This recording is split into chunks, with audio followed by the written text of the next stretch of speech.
Bloodletting and purging, ancient to the 1800s. For over 2,000 years, Western medicine was based on the theory of the four humors: blood, phlegm, yellow bile, and black bile. Ancient Greek physician Galen taught that disease resulted from imbalances in these humors. Too much blood? The solution was obvious: remove the excess. Drain blood from the patient until balance was restored and health returned. This wasn't a fringe theory. This was mainstream medical doctrine taught to every doctor for 2 millennia. Galen was considered an unquestionable authority. Challenging the four humors theory was like challenging gravity. The practice. Bloodletting was performed in multiple ways. Venesection, cutting open a vein and letting blood drain into a bowl.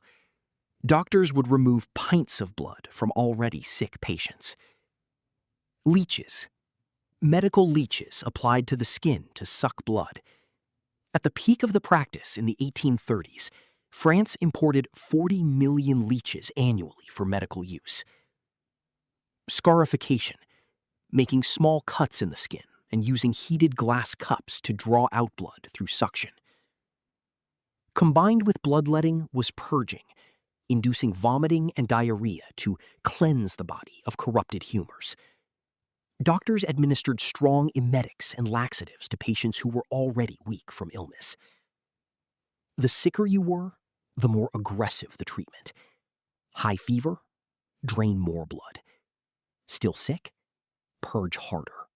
Bloodletting weakened already sick patients by inducing hypovolemic shock. The body doesn't have enough blood to function properly.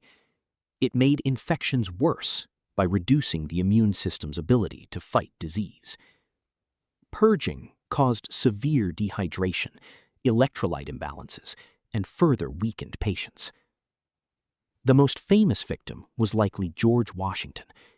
In December 1799, Washington developed a throat infection, probably epiglottitis or quinsy. His doctors drained nearly half his blood volume in less than 12 hours. They also induced vomiting and blistered his throat. Washington died. Modern analysis suggests the bloodletting and aggressive treatment killed him faster than the infection would have. But because Galen's authority was unquestioned, doctors didn't blame the treatment. They assumed they hadn't bled the patient enough or purged aggressively enough. The end. Bloodletting persisted until the mid-1800s, when evidence-based medicine began to emerge. Statistical studies showed that patients treated with bloodletting had worse outcomes than patients who received no treatment at all. Pierre Louis, a French physician, published data in the 1830s showing bloodletting didn't help pneumonia patients. It made them worse. This was revolutionary, using actual data to evaluate medical treatment rather than relying on ancient authority. Even then, bloodletting died slowly. Some doctors continued the practice into the early 1900s. The pattern begins: treatment based on philosophy rather than evidence, authority preventing questioning, practice persisting despite obvious harm. Mercury Treatments, 1400s to 1900s. When syphilis emerged in Europe in the late 1400s, it was terrifying. A disfiguring, deadly, sexually transmitted disease with no cure. Doctors desperately tried everything. Mercury seemed to work. Patients who received mercury treatments showed temporary improvement in syphilis symptoms, particularly the skin lesions. Mercury caused intense salivation, sweating, and urination, which doctors interpreted as the body purging the disease. The phrase, "a night with Venus, a lifetime with Mercury," became medical wisdom. Mercury was considered the only effective treatment for syphilis. The practice. Mercury was administered in various forms. Mercury pills. Patients swallowed pills containing mercury compounds. Mercury ointments, rubbed into the skin, absorbing mercury through tissue. Mercury fumigation. Patients sat in enclosed boxes while mercury was vaporized beneath them, inhaling toxic fumes. Injections. Direct mercury injections into tissues. Treatments continued for weeks or months. Doctors believed the more mercury, the better. Aggressive salivation was considered evidence the treatment was working. Mercury is a neurotoxin and causes severe poisoning. Symptoms included violent tremors, mercurial tremor, tooth loss, gums rotted and teeth fell out, kidney failure, brain damage, personality changes, psychosis, death. The bitter irony? Syphilis is a slow disease. In its early stages, it goes dormant for years before late-stage symptoms appear. When patients improved after mercury treatment, it was syphilis entering its latent phase naturally, not the mercury working. But doctors saw patients improve and attributed it to mercury. They didn't see the patients years later when late-stage syphilis returned. Those patients often saw different doctors or died at home. Meanwhile, mercury poisoning was immediate and obvious. But doctors interpreted these symptoms as the cure working, the body purging disease. Many patients survived syphilis, but died from mercury poisoning. The end. Mercury treatment for syphilis continued until the early 1900s, when Paul Ehrlich developed Salvarsan, the first effective antimicrobial treatment. Penicillin, discovered in 1928 and mass-produced in the 1940s, finally provided a safe, effective cure. Even then, some doctors continued mercury treatment, arguing that new drugs were unproven or dangerous, despite mercury's obvious toxicity. The pattern continues. Treatment seems to work because of coincidental timing, harmful side effects misinterpreted as therapeutic, corporate or professional interests maintaining dangerous practices. Lobotomy, 1935 to 1960s.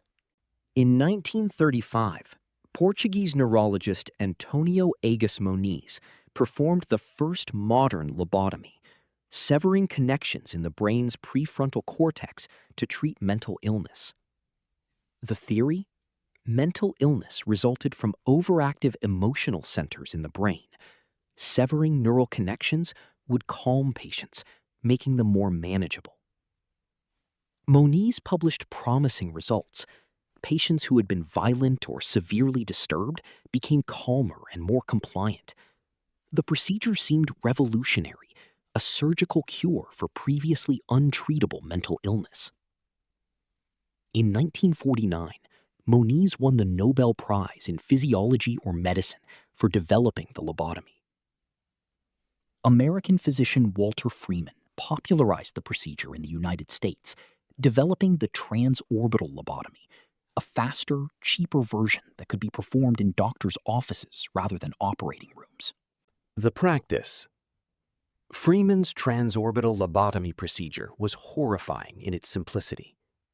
1. Patient was sedated with electroshock, not anesthetized. 2. Freeman inserted an ice pick-like instrument above the eyeball. 3. He tapped it through the thin orbital bone with a mallet. 4. Once inside the skull, he swept the instrument side to side, severing brain tissue. The procedure took about 10 minutes. Freeman performed this procedure on over 3,000 patients. He traveled in a van he called the Lobotomobile, performing lobotomies in multiple states. Patients ranged from severely mentally ill institutionalized adults to children with behavioral problems. The youngest patient on record was 4 years old. Parents were told lobotomy would make difficult children normal. Lobotomy didn't cure mental illness. It destroyed the part of the brain that makes someone a person. Post-lobotomy patients exhibited severe personality changes, becoming emotionally flat, passive, childlike. Loss of initiative and motivation. Inability to plan or make decisions. Incontinence and inability to care for themselves. Seizures. Some became completely unresponsive, essentially vegetables. About 15 to 25% of patients died from the procedure itself, either from bleeding, infection, or brain damage. The success, Freeman claimed, was that patients became more manageable in institutions. They were quieter, more compliant, less trouble for staff. But they weren't cured. They were broken. Kennedy family patriarch Joseph Kennedy had his daughter Rosemary lobotomized at age 23 because she had mood swings and a rebellious streak. She was left permanently incapacitated, unable to speak coherently or care for herself, hidden from public view for decades. Thousands of vulnerable people, the mentally ill, women considered too emotional or difficult, were lobotomized, often without meaningful consent. The end. By the 1950s, psychiatrists began publishing studies showing lobotomy didn't work and caused severe harm. The development of psychiatric medications, like Thorazine, provided alternatives to surgery. Lobotomy was largely abandoned by the 1960s in most countries. Some countries performed lobotomies into the 1980s. Sweden forcibly sterilized and lobotomized people until 1975. Walter Freeman performed his last lobotomy in 1967. The patient died. He never expressed regret for the thousands of people he had harmed. The pattern. Procedure becomes popular before proper testing. Vulnerable populations targeted. Success measured by compliance, not health. Medical authority preventing criticism. Radioactive consumer products, 1900s to 1930s. When Marie and Pierre Curie discovered radium in 1898, it was revolutionary. This element glowed in the dark and emitted mysterious rays. The discovery won Nobel Prizes and captured public imagination. Early researchers noticed that radium seemed to have energizing effects. People working with radium reported feeling more vigorous. Small amounts of radiation were discovered in some natural hot springs that were considered healthy. The conclusion, based on almost no evidence, was that radiation must be good for you. It was energizing, revitalizing, miraculous. The practice. Companies rushed to add radium to consumer products. Radithor, radium-laced water marketed as a health tonic. Ads claimed it cured impotence, restored vitality, and reversed aging. Wealthy industrialist Eben Byers drank 1,400 bottles over several years. Radium suppositories and contraceptives, products inserted into the body that emitted radiation directly to internal organs. Radioactive cosmetics, face creams and powders containing radium or thorium, marketed as anti-aging treatments. Radioactive spas. Wealthy people paid to bathe in radioactive water or sit in radioactive emanation chambers to breathe radon gas. Radioactive toothpaste, marketed to make teeth whiter and gums healthier. These weren't fringe products. They were sold by major companies, advertised in mainstream magazines, and endorsed by doctors who were often paid by manufacturers. Radium is deadly. It's chemically similar to calcium, so the body absorbs it and deposits it in bones. Once there, it irradiates bone marrow and surrounding tissue continuously. Eben Byers, the Radithor enthusiast, died horribly in 1932. His jaw literally fell off from radium necrosis. His bones were so radioactive, his body had to be buried in a lead-lined coffin. His remains are still dangerously radioactive today. The Radium Girls were factory workers who painted watch dials with radium-based luminous paint. Supervisors told them to lick their brushes to make fine points. The women ingested radium daily. They developed bone cancer, jaw necrosis, and died agonizing deaths. Their bones glowed in the dark at their autopsies. When radium girls started dying in the 1920s, companies denied any connection to radium. They claimed the women had syphilis or blamed their deaths on poor morals. Legal battles took years while more workers died. The end. By the 1930s, evidence of radium's dangers was undeniable. Eben Byer's death made headlines. The Radium Girls' lawsuits succeeded despite corporate resistance. The FDA began regulating radioactive consumer products. By the 1940s, radium health products were banned. But the damage was done. Hundreds of people had died from consumer radium products.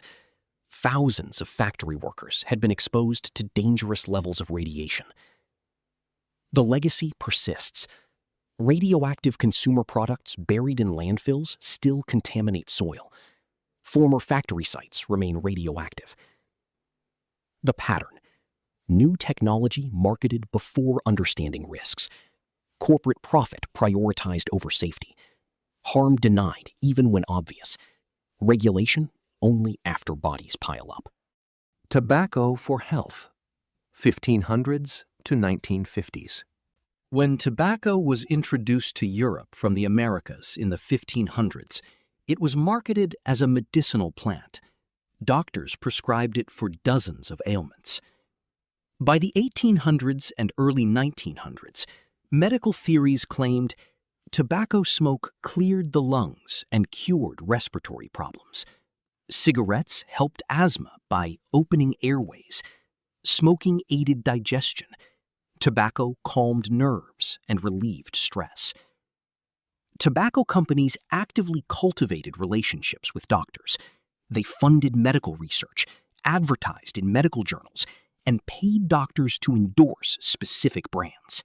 The practice. Doctors didn't just tolerate smoking, they actively prescribed it.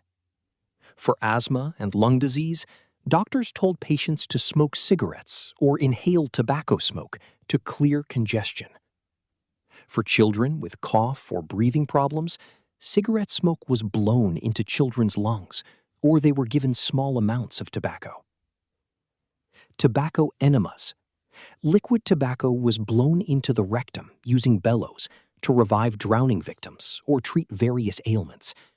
Tobacco enema kits were standard equipment along riversides in the 1700s to 1800s. By the 1940s, 1950s, cigarette advertising featured doctors prominently. More Doctors Smoke Camels Than Any Other Cigarette was a real advertising campaign.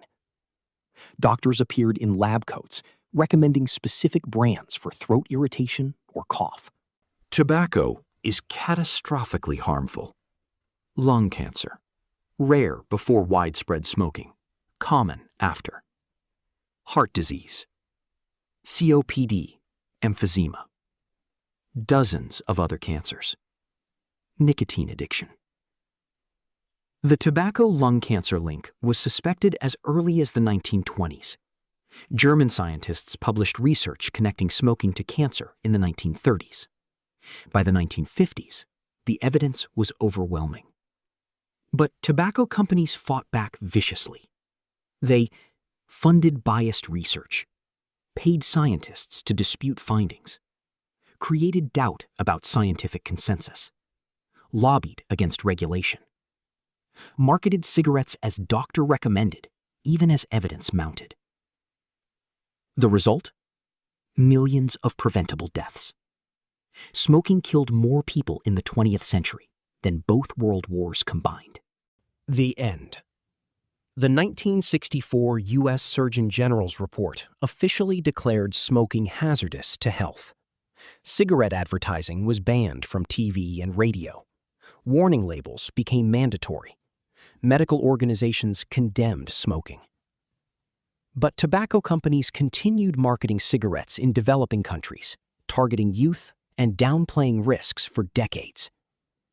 Even today, Tobacco kills 8 million people annually worldwide. It remains the single most preventable cause of death. The pattern. Industry influence corrupts medicine. Profit prioritized over health. Evidence of harm ignored or suppressed. Addiction makes stopping difficult, even when danger is known. Heroin for children, 1898 to 1913. In 1898, the Bayer Pharmaceutical Company synthesized diacetylmorphine and marketed it under the brand name Heroin. The name came from heroisch, German for heroic, because of its powerful effects. Bayer claimed heroin was a safe, non-addictive substitute for morphine, an effective cough suppressant, suitable for children and infants, a treatment for morphine addiction. Yes, really. The logic seemed sound. Heroin was chemically modified morphine. Bayer's chemists believed the modification made it safer and non-addictive. The practice. Bayer marketed heroin aggressively, especially for children.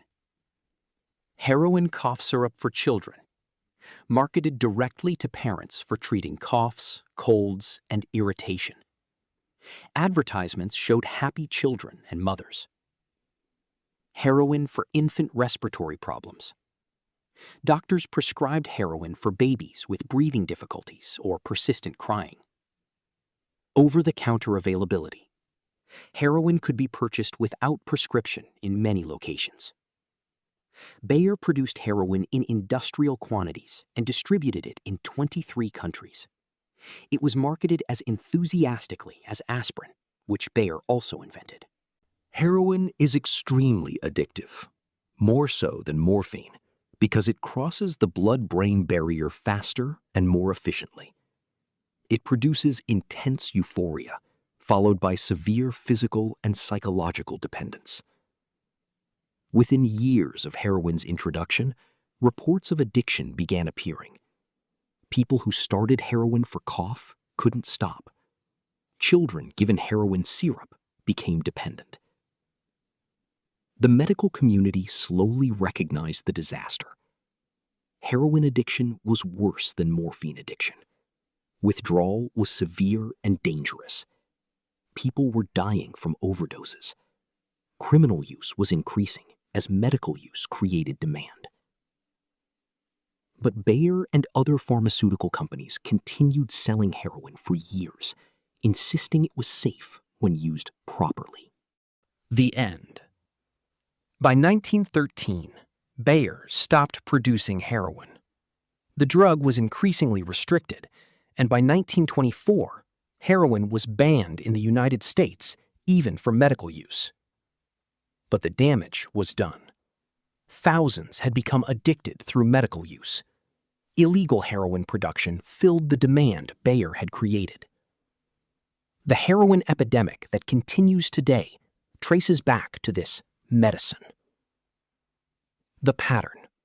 Pharmaceutical company markets drug before adequate testing. Profit motives override safety. Addiction creates ongoing market. Regulation only after widespread harm.